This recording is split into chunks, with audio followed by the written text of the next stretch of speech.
Assalamualaikum warahmatullahi wabarakatuh. Perkenalkan, nama saya Tifa Rama Aurelia dari kelas 3D E-Government Administrasi Publik Fakultas Ilmu Sosial dan Ilmu Politik Universitas Sultan Ageng Tirtayasa.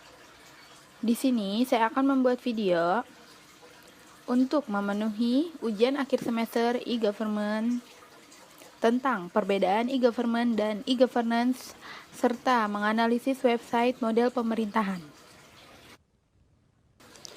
E-government seringkali digambarkan atau dideskripsikan secara cukup beragam oleh masing-masing individu atau komunitas. Hal ini disebabkan karena berbagai hal, yaitu walaupun sebagai sebuah konsep, e-government memiliki prinsip-prinsip dasar yang universal, namun karena setiap negara memiliki skenario implementasi atau penerapannya yang berbeda, maka definisi dari ruang lingkup e-government pun menjadi beraneka ragam. Spektrum implementasi aplikasi e-government sangatlah lebar mengingat semikian banyaknya tugas dan tanggung jawab pemerintah sebuah negara yang berfungsi untuk mengatur masyarakatnya melalui berbagai jenis interaksi dan transaksi. Government berdasarkan arti leksikal diartikan sebagai pemerintah. Kemudian penambahan i di depan kata government merupakan penyingkatan dari elektronik. Dengan demikian bisa diartikan secara singkat e-government merupakan pemerintah secara elektronik atau bisa disebut juga pemerintahan online atau pemerintahan digital.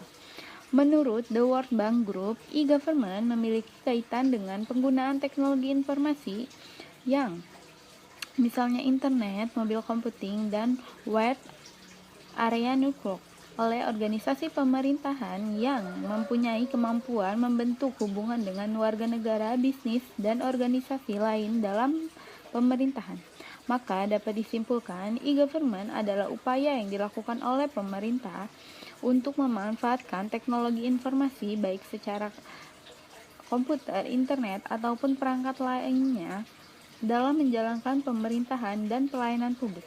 Terdapat 3 tujuan utama diterapkannya e-government, yaitu pertama, untuk meningkatkan kualitas dan kuantitas dari layanan ke masyarakat berbasis teknologi informasi. Kedua, untuk mendukung terjadinya proses pemerintahan yang bersih dan transparan. Hal ini terkait dengan disediakannya layanan yang memungkinkan masyarakat mengakses informasi dan kebijakan-kebijakan pemerintah. Yang ketiga, memperbaiki terhadap organisasi pemerintahan atau birokrasi, perbaikan manajemen waktu untuk kedisiplinan, serta produktivitas pegawai, serta manajemen keuangan pada pemerintahan yang terintegrasi. 3 model penyampaian e-government antara lain ada government to citizen atau government to customer, G2C. Yang kedua, government to business, G2B. Yang ketiga, government to government, G2G.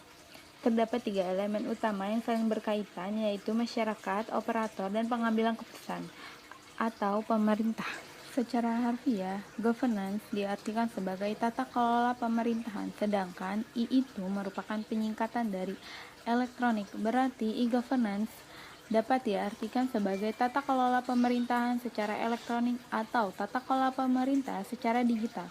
E-governance atau electronic governance merupakan wujud dari governance atau tata kelola pemerintahan yang dijalankan oleh pemerintah pusat dan daerah dalam melakukan pelayanan publik ke masyarakat dengan berbasis teknologi. Menurut EOCD dan World Bank, good governance dapat diartikan sebagai penyelenggaraan manajemen yang solid dan bertanggung jawab, yang sejalan dengan demokrasi dan pasar yang efisien.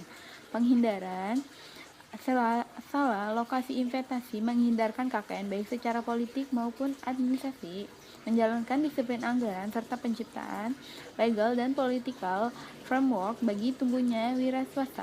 Berarti dapat disimpulkan, e-governance itu merupakan tata kelola atau penyelenggaraan pemerintah yang efisien dan bertanggung jawab dengan memanfaatkan sarana teknologi informasi seperti komputer, internet, dan perangkat digital lain. Menganalisis website pemerintahan dalam model e-governance. IT governance merupakan konsep yang berkembang dari sektor swasta, namun dengan berkembangnya penggunaan teknologi informasi atau TI oleh sektor publik, organisasi-organisasi pemerintahan, maka IT governance juga harus diterapkan di sektor yang banyak menuntut perbaikan pelayanan bagi masyarakat ini. Penerapan IT governance tidaklah diragukan lagi dalam pencapaian tujuan suatu organisasi yang mengadopsi TI. seperti fungsi-fungsi manajemen lainnya pada organisasi publik.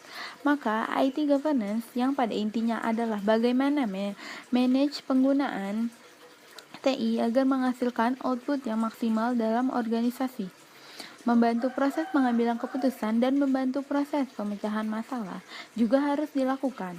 Prinsip-prinsip IT governance harus dilakukan secara terintegrasi sebagaimana fungsi-fungsi manajemen dilaksanakan secara sistematik dilaksanakan pada sebuah organisasi publik. Menurut Weil and Ross, mendefinisikan IT governance sebagai keputusan-keputusan yang diambil yang memastikan adanya alokasi penggunaan TI dalam strategi-strategi organisasi yang bersangkutan. IT governance merefleksikan adanya penerapan prinsip-prinsip organisasi dengan memfokuskan pada kegiatan manajemen dan penggunaan TI untuk pencapaian organisasi. Dengan demikian, IT governance pada intinya mencakup pembuatan keputusan, akuntabilitas pelaksanaan kegiatan penggunaan TI, siapa yang mengambil keputusan, dan memanage proses pembuatan dan pengimplementasian keputusan-keputusan berkaitan dengan TI.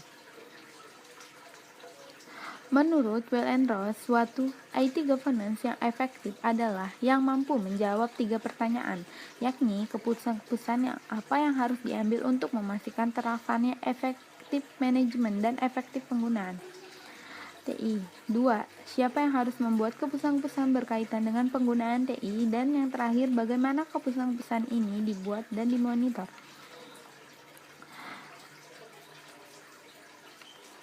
Menurut Weil and Ross, ada federal model, yaitu salah satu governance archetypes dari 6 archetypes, yaitu yang pertama ada bisnis monarki, IT monarki, feudal, federal, duopoly, dan anarki. Setiap archetype menunjukkan tipe-tipe orang yang harus dilibatkan dalam proses pengambilan keputusan tentang penggunaan IT. Seperti bisnis monarki, yaitu melibatkan top manager saja. IT monarki, yaitu melibatkan IT spesialis saja. Feudal, yaitu setiap unit atau bagian dalam organisasi memiliki keputusan yang berbeda-beda. Kemudian federal, yaitu kombinasi antara keputusan pemerintah pusat dan pemerintah di bawahnya, dengan atau tanpa keterlibatan orang-orang IT. Kemudian ada IT duopoly, yaitu IT group dan suatu kelompok lain. Dan yang terakhir ada anarki, yaitu sentralis, satu orang pengambilan keputusan atau kalangan tertentu saja yang mengambil keputusan. Menganalisis website pemerintahan, yaitu website PPID Provinsi Banten menggunakan 6 model IT governance menurut Weil and Ross. Di sini ada IT principal, yaitu inputnya masuk ke federal karena kombinasi antara keputusan ke pemerintah pusat. Kemudian decisionnya masuk ke federal karena kombinasi antara keputusan pemerintah pusat dengan pemerintah di bawahnya, dengan atau tanpa keterlibatan orang-orang IT. Kemudian IT arsitektur, inputnya masuk ke feudal karena setiap unit atau bagian dalam organisasi memiliki keputusan-keputusan yang berbeda. Kemudian decisionnya masuk ke IT duopoly, yaitu IT group dan satu kelompok lain. Kemudian IT infrastruktur, discussionnya masuk ke IT monarki, yaitu melibatkan IT spesialis saja. Kemudian business application needs, inputnya masuk ke IT duopoly, yaitu IT group dan satu kelompok lainnya. Discussionnya masuk ke IT monarki, yaitu melibatkan IT spesialis saja. Dan yang terakhir IT investment, inputnya masuk ke federal, yaitu kombinasi antara keputusan-keputusan pemerintah pusat dan pemerintahan di bawahnya dengan atau tanpa keterlibatan orang-orang. Demikian penjelasan yang dapat saya sampaikan. Semoga bermanfaat. Kurang lebihnya mohon maaf. Wabillahi taufiq walhidayah. Wassalamualaikum warahmatullahi wabarakatuh.